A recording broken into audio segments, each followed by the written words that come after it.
Coming to you from the Cornerman Social at Delray Beach Boxing Club. You're listening to The Canvas. Hello and welcome to The Canvas Podcast, recording live from Cornerman Social and the Delray Beach Boxing Club. Say that 5 times fast. I'm your host, Maureen Shea, and joining me is my co-host, Jessica Aguilar, and our engineer, Brian, who we swear just like totally makes us amazing and just like... It just baffles me at how, like, all of this takes place. No, we do praise you. He hates it because it's like, dude, you're over there. You're checking sounds. We have no idea what's going on. You just make us sound good. So we always appreciate you. We know you don't have a mic today, so you're probably not going to be on. He puts up with us. So. Yes, he does, and he's always on. But we had to take a little bit of time off. We have some guests in studio today. Jess, do you want to introduce your guest? Yes. My guest is my other half. Her name is Elena Rodriguez, and she's also a dietitian, nutritionist. And yeah, she's amazing. So she's putting it's a surprise. Up with you. She's definitely that's what I'm saying. Listen, I'm single, so I can only imagine you are a saint in my eyes. Listen, she's putting up with me, and we're just trying to make things happen. Yeah. And then I have Michelle, and I'm gonna totally butcher you. It's Italian. Viglione. I figured it'd be Viglione, but was it ever Viglione, or does the people call you Viglione? Yeah, a lot of people do. But so is Michelle? Well, Michelle's here totally by accident. So I've known Michelle for years now. I mean, from boxing. We met training. We actually sparred together back in New Rochelle at Champs Boxing Gym in New Rochelle, and she's for like, so I had her come on just randomly because I'm like, oh, we worked out this morning. She's I'm like, visiting here. Hey, yeah, she's visiting. Yeah, okay. She's from New York. And I said, oh, her parents live out here now. So I said, oh, come on the podcast. I was like, she's like, oh, just hang out in the back. I'm like, yeah. Then I'm like, no, we need to have you on because listen, she fights. She's fought amateur boxing. She's a mom of two boys, and she also does. You work with heart surgeons.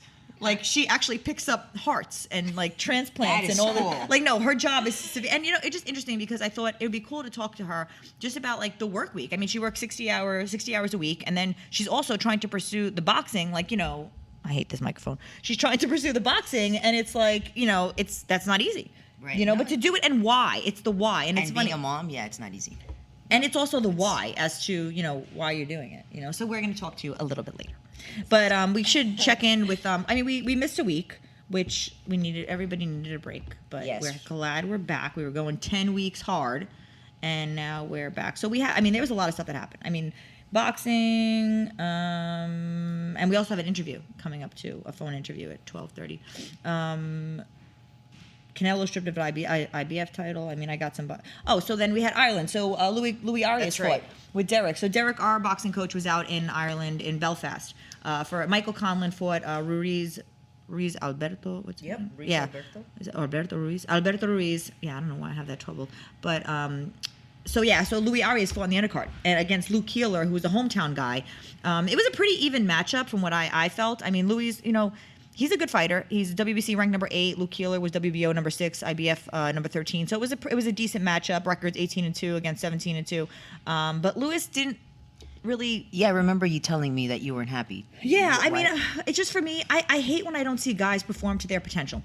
It just frustrates me, and I felt like But then again, a lot of stuff happened. Like, I mean, it's different when you're fighting outside the country. I mean, he's in Ireland. He's never fought in Ireland before. So there were some things that I saw. I just, there were just some things that frustrate me when I said, oh, when you throw your right hand, you're squaring up. But we found out that he had the different fight styles that I don't held know. him back, or I don't. You know what? I don't know. Sometimes, when you get in there, sometimes like your fight plan go out the window.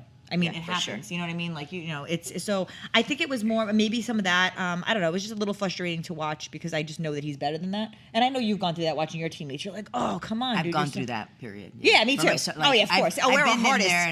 We're our hardest critics. But so yes, I mean, he was down in round 1, but he got back up. And then he hurt Keeler in round 5, but couldn't follow up, so he lost the fight. Then I found out that he had blown 2 of his eardrums, which I could tell you firsthand. I fought with a blown eardrum, and I didn't even know it was blown. I mean, I think he knew his was blown. I mean, he was apparently bleeding out of his ears. What does that feel like? Yeah. Dude. Like off balance? So, It messes with your equilibrium? Everything. Huh? Can we cuss? Yeah. If I do an accident? Yeah, it's okay. We're not censored by the. No, we're good. We can do anything.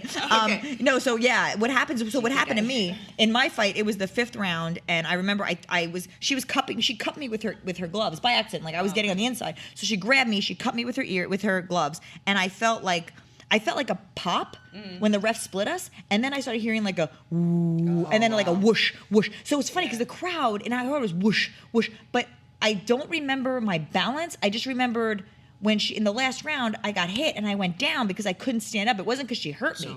I just couldn't stand up. But the mental part of it, the confusion of like, you're like, what the heck is that? I didn't know. I was coming back, and plus my coach wasn't there. He had gone to Belgium with another fighter, so I had people in my corner that weren't my coaches, and I'm coming back like, what is everybody saying? Like everything was just off. Yeah. The communicate everything. So I can't imagine having two of them. Yeah. You know what I mean? That's got to be. Difficult, sure. So that happened. But you know what? I spoke to him this morning. I sent him a message. He said he's doing great. He's going to get himself back in the gym, and it's always hard. But as fighters, when we have losses, we're like, okay, we're going to shake it off and get back into it, try to figure it out what we got to do. But you have to have figure out why it happened, what happened, and how not to let it happen again. So that was that, and then there was heavyweight fights. That was really interesting. I was here watching it. The bar was kind of quiet. So it was like maybe like it was a rainy night, was it? Yeah, it was rainy. It was nice. It was cool because it was like everybody was. And I always I posted on my Instagram. I was like, we may have the bar to ourselves. Yeah. And I kind of like that. Yeah, I kind of like that. So I was doing my notes and everything. And so Adam Kovnatsky, who they fought Chris Arreola. Chris Arreola is a veteran. Adam I've known for years, and he fought from Brooklyn, and it was just so good. I mean, I sent him a message. I was so happy to see him in there, and I know that he had a little bit of period of time where he had like managerial issues and stuff where he wasn't getting the fights, and I think he had like a year off or maybe a year and a half. So this was a big fight for him to get back in there. He's extremely busy heavyweight. I mean, when you watch heavyweights, you look for power, but he's a very busy heavyweight. I mean, he throws punches every round, all around. But Chris Arreola was in there too, and Adam won a decision. But what I really respected about him afterwards, he's always classy, and so he said. Afterwards, it was funny because Deontay Wilder was ringside. So Deontay Wilder, and so was Lennox Lewis. And it was interesting because after the fight, they interviewed Adam, asking him about him fighting Wilder, and Wilder. Like, I mean, Adam knows he's not at Wilder's level yet. Like, he's got to still work. But you still got to throw things out there. Yeah, they threw it out there, but he was just like, I'm going to go back to the gym and I'm going to work. And I'm like, good. Don't become, because, sometimes they say, like, oh, yeah, they want the money. Adam's smart. It's not about the money. Sure, he could go fight Wilder now. I mean, he's not going to win, and he's going to get paid. But what's that going to do? Why not work on your craft and go into it with the best opportunity to win? Yeah, absolutely. So I really admired that, and he just he's having a baby. His wife was giving birth this month, I think. Oh, wow. So, yeah, so that was really cool. So that was exciting to see. And then Chris Arreola, I believe he announced his retirement. He's a great inside fighter, a veteran. He's been around for a long time, but it was time. It's time for him. He said, that was it, and he tipped his hat to Adam, so it was nice support. Then there was like a little bit back and forth between Wilder and Lennox Lewis. I forgot who had told me about that, but I didn't really catch it because I was really paying attention to my notes and stuff. But apparently, it's bound to happen where like Lennox Lewis, they're like, oh, how would Wilder have beat Lennox Lewis and if Wilder was around doing that? So now they're like. No, they're not going to do that. Lennox Lewis is not coming back. But I think they were just having like a little banter back and forth, So it's always like the drama. It's always funny. But Olympian Marcus Brown versus Jean Pascal, who's another veteran, and that was an interesting fight. I mean, Jean Pascal was in the fight. I mean, he was the underdog, 23-1 underdog, and he dethroned the previously unbeaten WBA interim light heavyweight champion. And the reason, there was a headbutt. That's what stopped the fight. They went to the scorecards. Jean Pascal was beating him anyway, so he won. Yeah. But it was. But they went to the scorecards. I think it was after the 8th or before the 8th or something. They go to the scorecards, and that's what they did. And so Marcus lost. That was his first loss. And then Curtis Stevens. This was an interesting fight. I've known Curtis too. He's also from Brooklyn. He fought this guy who's a very hard hitter, Wale Omotoso.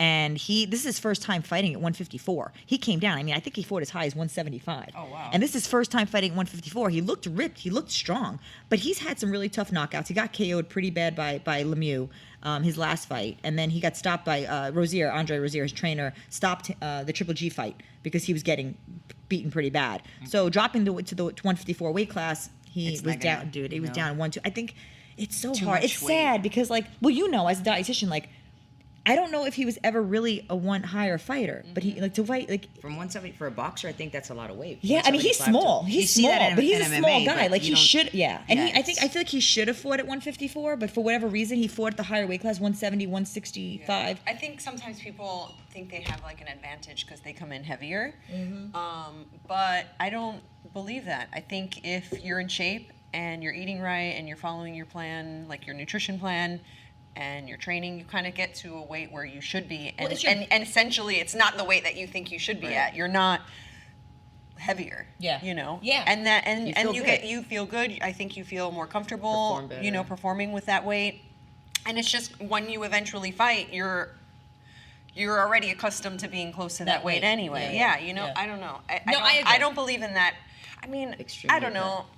It's different with boxing. Yeah, though. sometimes you see there is an advantage. Maybe I think more it's mental. Yeah. I don't know. But fighting at your potential, more or like often whatever not. your natural body weight is. it's better, But of you course. don't know. Yeah. And again, a lot of these fighters, and it kills me because in boxing, I mean, and even not like MMA, which trips me out, that there's more deaths in boxing. I don't Because, think you're UFC or MMA has MMA. Not a lot. I mean, no. I think there has been a few, like maybe But one you or guys two or aren't three. cutting. You guys are cutting way more than us. Yeah, we are, but we're not only targeting the head, and in boxing, Yeah, it's head. yeah, exactly. The Yeah, trauma yeah. is mainly the head. Yeah. Us Well, is limbs. And, Yeah, it's yeah. And usually in MMA, it's like kidney or liver, like Right, from- dysfunction. Yeah. Or okay, that's failure. the. Yeah. Oh, see. It's not like trauma to the head. Yeah, ours or- is- Yeah. It's I mean, more it's weight like- cutting Yeah, problems right, too. Exactly. It's more the result of the weight cutting issue, But I which feel is then like liver and kidney failure. Okay, so that answer me this though. In boxing, because they dehydrate so much, it's not just but we're not. I mean, they get hit in they can get hit in the liver too, but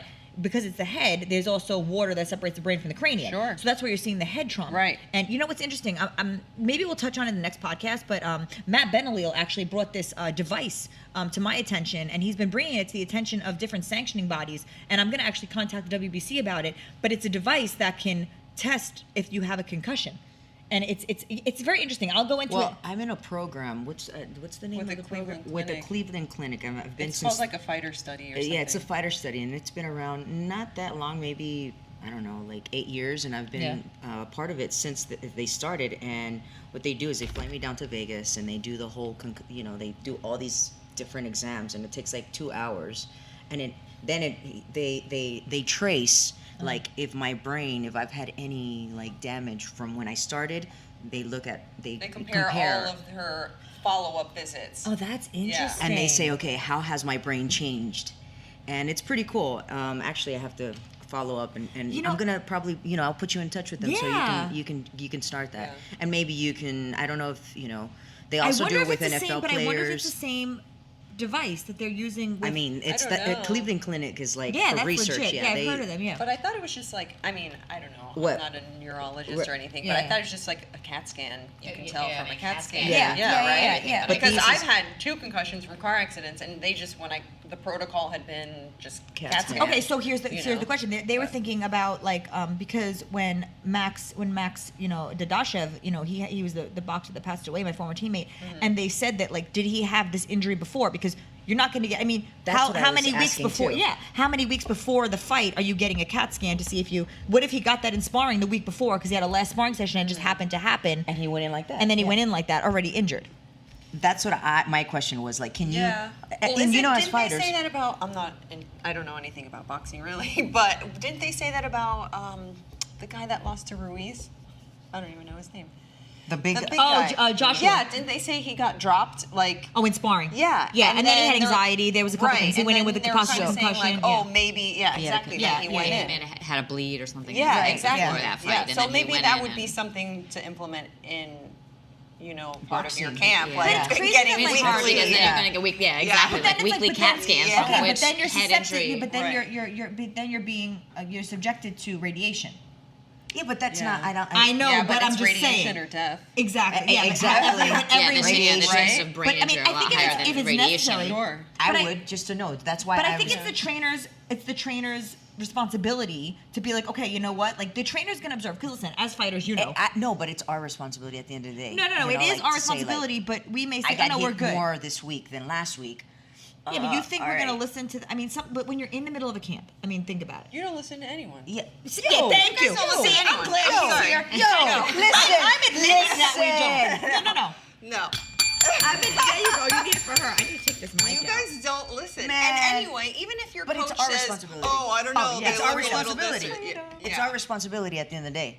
Like we are Yeah, responsible but for our realistically, actions. but for, realistically, are we going to do that? Because we are responsible for so much during the week during fight week. I would if I have, if I'm insured and Okay. stuff. Yeah, if I get You keep that. We if I got get- that on record. No, okay, so I've gotten better throughout the years. Okay, Like okay. Before when I was younger, I was like, I could do it. Now it's like, okay, I'm getting smarter, and now I'm doing it. But here's my thing. Is that something added that to your plate that you want to be focused on when you're just Not at focused on- all. Exactly. So that's why I say the trainer needs to come in and be a little bit, or like your strength coach, your second, whoever, and they need to be a little bit more educated on, the signs of concussion. Listen, how many Right. trainers you think out there really know what the signs of concussion? but like you and I know, and you and I know, like exactly, bro science in the exactly. gym. I'm sorry. You and I know, I'm like a real. I know. That's what I'm saying. I'm Like, just saying, I'm not you saying and I it's know, gonna like, happen, it would but I'm be saying nice, it'll be- but. Yeah. But I mean, something's got to be done. So I think that's going to be. I mean, maybe that's going to be. But we can try to implement it in our own, you know. I mean, I'll watch the guys in the gym, and I know. See, when I know about Derek is if I go up to Derek and I'll be like, because I said some things about Louis' fight to Derek. I went up to him and I said, listen, I got some feedback for you, and here it is. And I told him, and I said, this is what I think, and so I give my input no matter what. I know sometimes the guys don't want to hear it. I mean, I know you. Sometimes they want to hear, sometimes they don't. I'm like, I don't care. I care about you as a human first and foremost. Sure. Yeah. Your ego can go to the side, but I'm not going to tell them. Yeah. Because they're not going to listen to me. But I'll tell Derek, and if Derek can say it and it's going to come across differently, I Yeah. don't care Right, who right, uses right. the information, as long as the information gets relayed. Right. And hopefully the help can be used. Yeah. But yeah, you're right. I mean, I totally get what you're saying. But anyway, I mean, it was like, it just, I mean, so I'd like to talk about that. Maybe we'll talk about that next week. Maybe we'll even have Matt call in. I know he's back to school, but he's got some really interesting findings with all that. There was a female fight also. Ronica Jeffrey, who I fought in the Golden Gloves and trained with in Gleason, she fought Eva Wallstrom. That was for Eva's WBC super featherweight world title. And Ronica, I believe, went up. I don't know. Ronica was fighting at 130, 126. I think she fought at 122, where the females, we jump around a little bit.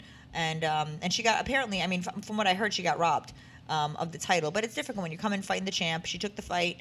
But, Ronica's she's a tough girl. She's very skilled. And but as far as activity, she's been a little bit inactive because it's difficult to get these fights going.